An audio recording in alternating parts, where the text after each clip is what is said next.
Last episode, we started our factory district by building this crazy cobblestone generator, then using the cobblestone it generated to build this massive power plant, which we then pumped full of lava and used that lava to power our steam engines, which produce us a ton of SU. This episode, we're putting all of those stress units to good use. But first, so it turns out my microphone was not on for that entire 4-hour recording session. I'm so obviously talking about something in this clip, but I have no idea. I just don't remember. Maybe this was a blessing in disguise though, because I don't think I explained what I was doing quite well anyway. Basically, the footage you're watching here is me gathering materials for this crazy ore factory I was making. Now, in the create mod, you're able to crush tuff and turn it into a bunch of different nuggets.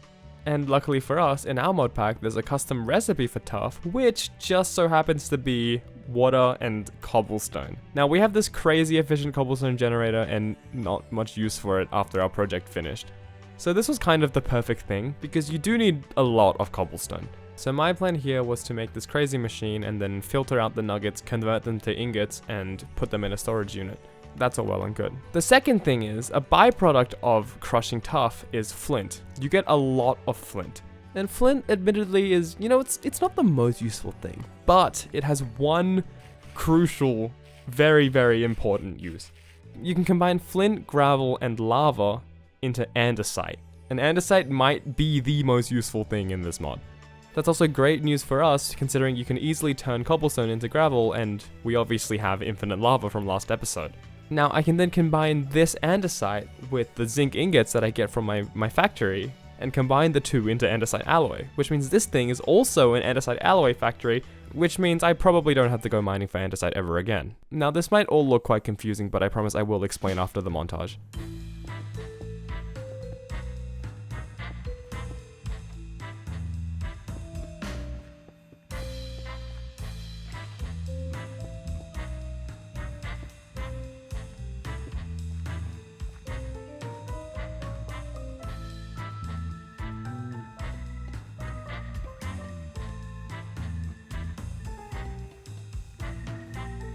Alright, so I should probably just explain everything then. Now, this part of the video might be slow and it will be a lot of talking because I have to explain all of this, and I apologize for that, but I gotta make up for the 4 hours of footage somehow. So starting from the beginning, we have, oh gosh, this thing is so hard to navigate. Cobblestone is being extracted. I did not mean to pick this up. This can go back inside.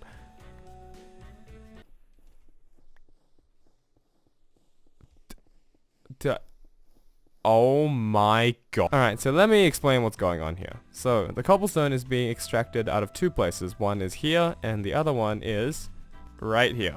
It's coming out of this funnel right here. That's kind of unclear. Anyway, the reason they're kind of far apart is because I built one, and then I realized it wasn't producing enough, so I made another one. This is just a product of me not planning ahead. I should have done this in a creative world first. So the cobblestone coming out of both of these brass funnels is immediately going into these basins right here, where I'm also pumping water from underneath through just a simple little infinite water source, and that's being squished. And once it gets squished, it's turning into tuff, as you can see there, that number going up. Now, that tuff is then being funneled into here, so you can see the other one coming through, and that tuff is getting fed straight into these big ass crushing wheels. Now, once they go through the crushing wheels, they come through here. This is kind of hard to read because everything is, I tried to make it as compact as possible. But basically, it's going through there, it's coming through this belt right here, and it's coming through here, where it's then being, look, you can see it in action. It's then being sorted into these different basins here. Each nugget will be sort into its own respective basin. So here we have, this one's for gold, I think. This one, I think it may have just become an ingot. This one's for gold, this one's for electrum, this one's for copper, this one's for iron, and the last one's for zinc. And we have a redstone link here, and I'll explain what that's for later. And then of course, once those nuggets are crushed into ingots, they are just straight up funneled into this belt right here and into this item vault right here. Okay, this is the interesting part. Here we have another anthracite funnel that's extracting more cobblestone out of this item vault. Oh, that wrench is gonna annoy me for the rest of eternity. The cobblestone coming out here is being fed straight into this millstone where it's being converted into gravel. And then the gravel's coming out here, it's coming up here, and it's going into this little basin right here. If you remember our little andesite recipe here, flint, gravel, lava. So we have so we have gravel coming in from here, we have flint, coming in from here, which is, yeah, you can see the item filter there. It's got a little flint on it. Basically, this is the same belt for all the nuggets, except obviously the flint doesn't go into these basins. It goes straight to the end where it gets picked up by this little funnel. That's the word I was looking for. That then funnels this into the basin, and the basin spits the andesite out here. And then the andesite and oh, there's a gold nugget. There shouldn't be a gold nugget in there. Why is there a gold nugget in there? Radio. Okay. Remember this redstone link here? Well, an interesting property to these brass funnels is that once they're powered with redstone, they will stop working. So if I actually just come over here, right now, this brass funnel is working fine. If I click it, it's going to refill it with more cobblestone. However, if I power it with redstone, pick this up, as you can see, nothing's going to come out because it's being powered. And if I break this, it's going to start producing cobblestone again. Anyway, that was a lot of effort to showcase a very simple concept. So that's basically what's being applied here. If I turn this on, then the zinc ingots will no longer go into this basin. They will instead go down the line straight into this. And once you combine zinc ingots and andesite in a basin, you get andesite alloy. Right now I have this lever here just temporarily. If I turn this on, as you can see, that will power this. And then the zinc ingots will stop going in here and they'll start going in there. And then the andesite alloy, once it's finished, will come out here. And it will go in here. And we already have quite a bit. Oh yeah, another thing to bring up is this is how I'm getting my stress units from over here to over there. And same with the lava. I'm just funneling it through here. And this will, I mean, obviously this will eventually be underground. Alright, anyway, now we're going to build a little factory casing around this thing. And then we're going to clean up the area and we're going to make it look a little nicer. Because right now it looks very, very ugly. Oh yeah, another thing I did mention earlier, but my mic was off, is that I installed a couple of new mods. Now these mods don't really add anything that alter the gameplay or the progression a crazy amount. They're just mainly quality of life mods that I liked. First of all, I have a new map mod. I've installed the Feed the Beast chunks mod on top of journey map. So we still have this journey map mod, but we also have this map. And the reason I installed this is because you probably already noticed I can't zoom out very much with this map. This is the most I can zoom out, and I can't even see my entire island. Like, it doesn't even fit. But with this map, I can zoom out a ridiculous amount, which is great because it means, you know, once we eventually have a bunch of civilizations set up on different islands everywhere, I'll be able to see everything at once. The next two mods I installed are a bit more game changing. One of them is Tom Simple Storage, which basically adds an easier way to store your items to the game. It basically allows you to put down a little storage interface and then you can access a bunch of chests or storage blocks nearby. Now, I've never installed a mod like this for any of my Create Mod playthroughs. Usually what I will do is I'll just design a item sorter using the Create Mod. And that's not usually too bad. However, this time I'm playing with the addition of the Chipped mod. And the problem with these Create Mod item sorters is that you have to go through and you have to individually filter out every single item in the game if you want every item to be in your storage system. And that's usually fine, but with the addition of the Chipped mod, it just adds so many blocks. Like, I just think, oh, if I had to sort through all of these, I think it says on their website like something like 11,000 new blocks or something crazy like that, which is just like, I'm not trying to sort through all of that. That's gonna take me like a millennia. So yeah, we've gotten that storage mod. Honestly, it's probably going to be great for us because it means I can spend less time searching through my storages and more time building and doing other useful stuff. And then the next mod I've installed is a jetpack mod because I think that will really help me while I'm building. Now first I was kind of skeptical about installing anything like a jetpack mod. I was scared like it's too overpowered and I would just use it to like travel between islands and that would kind of just like ruin the entire point of this playthrough.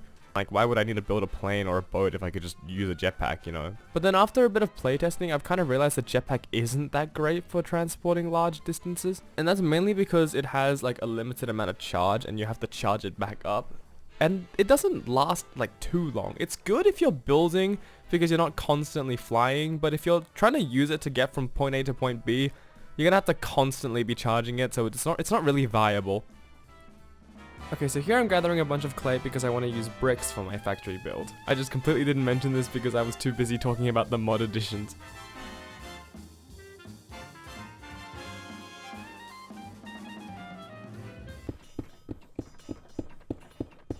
Okay, that's convenient.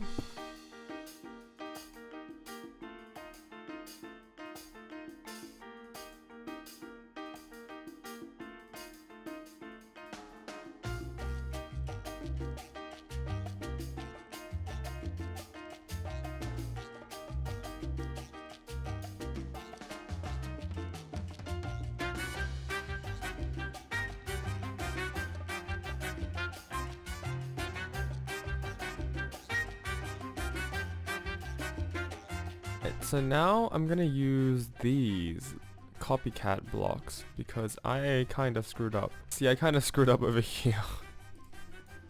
Yeah, this is great. I could just use these to cover them up. There's a... Yeah, I don't know if there's much we can do about that. And then over here as well, I had a problem where... I'll just show you. I put this down. Not there, but here. And it was sticking to the contraption. So we're also going to use the layers here.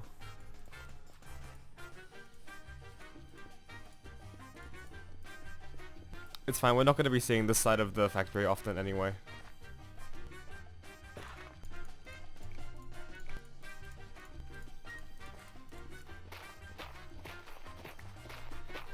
This is how we're getting rid of the tree debris.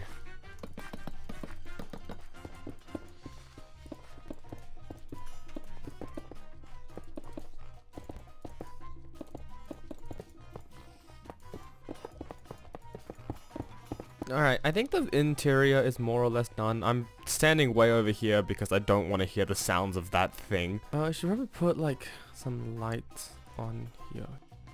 Anything with torches?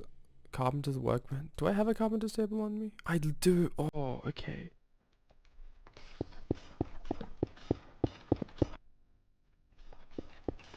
Actually, we're gonna use lanterns. I've made that 3 block vertical like 4 times in a row. I would do so well in Parkour Civilization. Okay, so this part is like done for now. I have some belts here set up, but that's for later, and you will see why I have the setup later.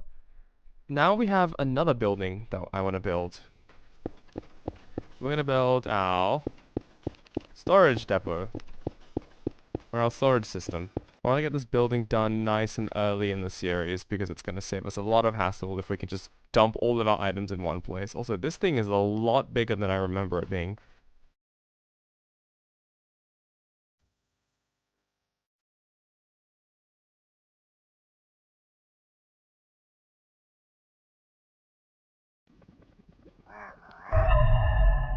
What the fuck?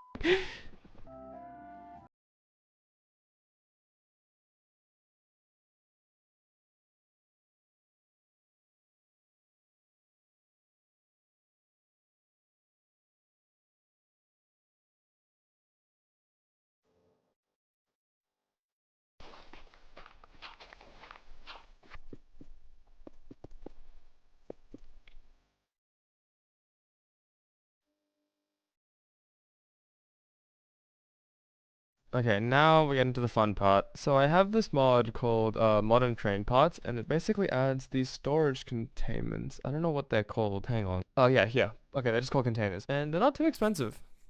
So we're gonna make some. They're actually really cheap. Wow, okay.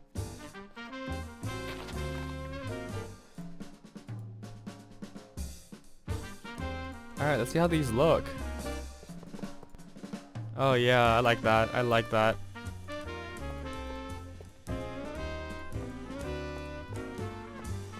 Okay, so the only problem with these containers is that they do not have a big inventory. I believe 9 of these, so if I place one down, like this here is 1 chest's worth, which is not much at all. Thankfully, I have an idea to extend the storage. So first we're gonna make the storage terminal itself before we extend the storage, just so I can put all of my items I have lying around away. I actually think I do have an ender pearl somewhere. I remember killing an enderman. Yes! Yes I do! Okay. Oh, there was quartz in there as well.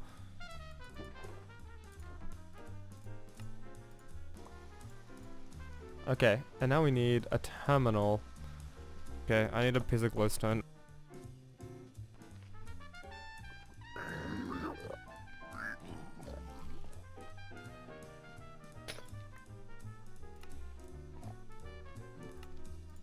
Can I, and then, I know I can upgrade this to a crafting terminal as well.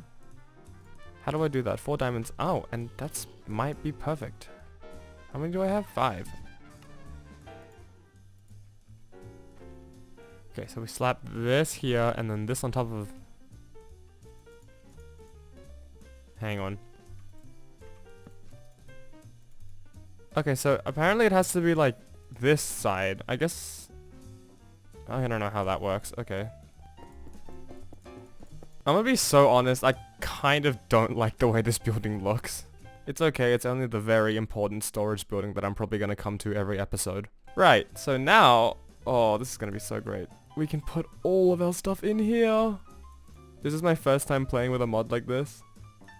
I really should have been doing this before. Yeah, you see, like, look how much, like, it's already almost full. We're gonna have to upgrade this shit already. Now, my master plan for upgrading this is... I think this mod works as long as all the storage blocks are connected, so all of these blocks are connected, it will access everything. So my plan is just to come down here, and dig out a little 3x3 area down here, and then we're just gonna slap a regular storage vault down here, a regular create mod storage vault down here.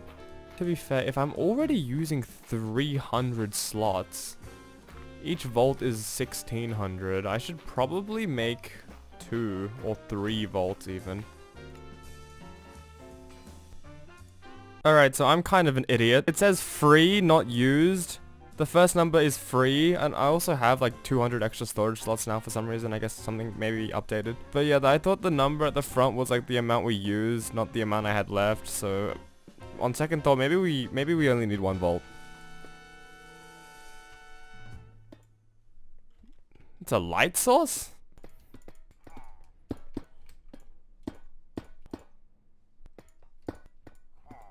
Okay, here, I have like 1 and like a 5th. And this gives me... Oh yeah, 2,600. That's gonna be plenty.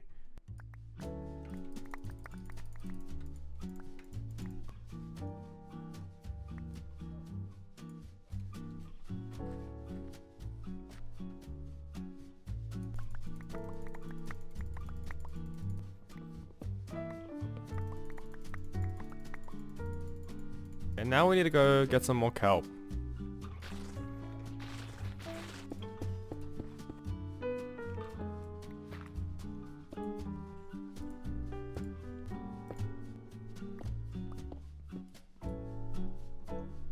What?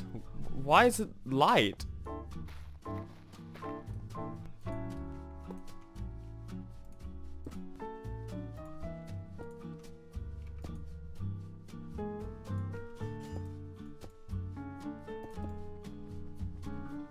Okay, and that's all linked up.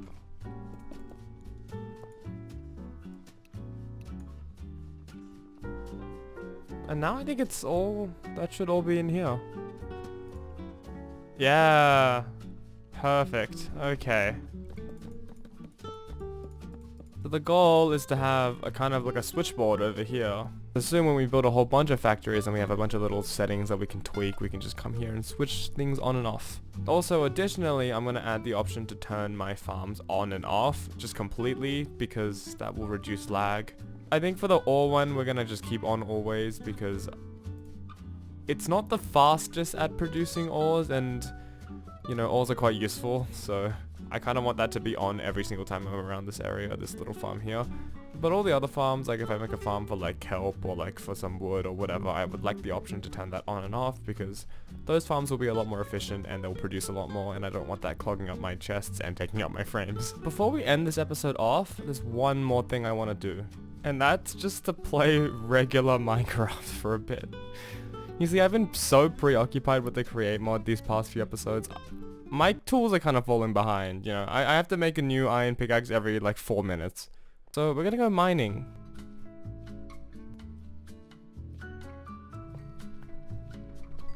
So this ore right here, you use it to make the physics objects. And it's very cool because as soon as you start mining it, it'll turn into a physics object.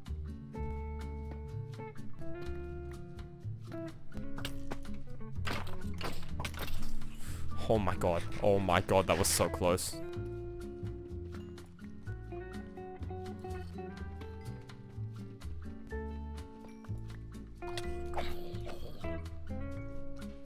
What the fuck?